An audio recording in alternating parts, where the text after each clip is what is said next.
All right, welcome to Elite Throwing Mechanics. Now, this video is very exciting because this is the beginning of creating effortless power. We've modeled some of the greatest pitchers and NFL quarterbacks as well as servers and really broken down the throwing motion so that when you go to hit the serve, you're throwing the racket head at the ball effortlessly and powerfully. All right, let's head on over to the courts and get started. All right, the first thing to realize is that if you watch the pros, you're going to notice a very important concept here, and that is the hips are going to pull the arm through the throw, or in our cases, the hit. It's all in the hips. It's kind of like the dog wagging the tail instead of the other way around. Incidentally, that's one issue I see a lot is guys serving with their arm instead of really using their bodies in the right sequence. So to get a feel for this, just let your arms lay completely relaxed by your side and start to rotate your hips left and right like this. You'll notice that your arms just go along for the ride. And if you've ever seen the original Karate Kid movie, you'll clearly notice that this is like the scene where Mr. Miyagi is teaching Daniel-san to punch using that little drum with a stick and, those beads attached to it. So just let your arms follow the hips, and that's the first key to having a great fluid throwing motion. Fairly simple, right? So the next part is, what in the world is your arm going to do as your hips go around this rotation? Your arm is going to stretch upward and outward into the throw.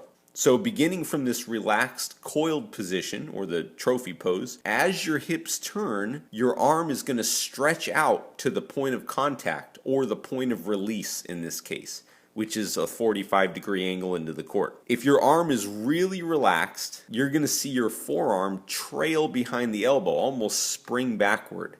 So people say you have to drop the racket head, but the truth is the racket head drop will happen naturally if you're relaxed and you rotate from your hips as you reach up into the throw. So this first exercise is simply to start throwing a ball because, as we said, your service motion is almost exactly the same as your throwing motion. So stay totally relaxed here and think Margarita on the beach and let your hips just pull your arm into the throw. You're really going to think about turning rather than throwing because the throw is a natural result of the relaxed rotation. And as you get comfortable with the rotation, beginning to think about the expansion of your arm into the throw. Remember, the looser you are, the more efficient your throw and serve will be. So finally, just practice throwing the ball upward like a rainbow. I mean way up there, because unless you're 6'5" or taller, our serves have to be an upward motion. We have to hit up into the ball, and throwing the ball up like a rainbow will help you feel that. So congratulations, now you can totally start to practice your serve from the trophy position, and it works great. However, if you want to add some fluidity, power, and style to your serve, let's talk about your backswing. Now, this is more stylistic than technical, and I'm going to give you the simplest version, and then I'll show you some variations that you can play with and find the one that you like best. So as you take the racket back, the main key is to keep your palm down and your wrist should be rounded. The reason being, if you lay your wrist back, you're going to push the ball and catapult the ball up into the sky, and we want to save the birds. All right, so when the palm stays rounded, you'll be able to snap your wrist, which is where all the power that you're gaining from the other videos finally gets transferred into the serve. So keep that palm rounded. All right, so let's start with your racket in front and just get a feel for this motion as you swing the racket back and up into the trophy position.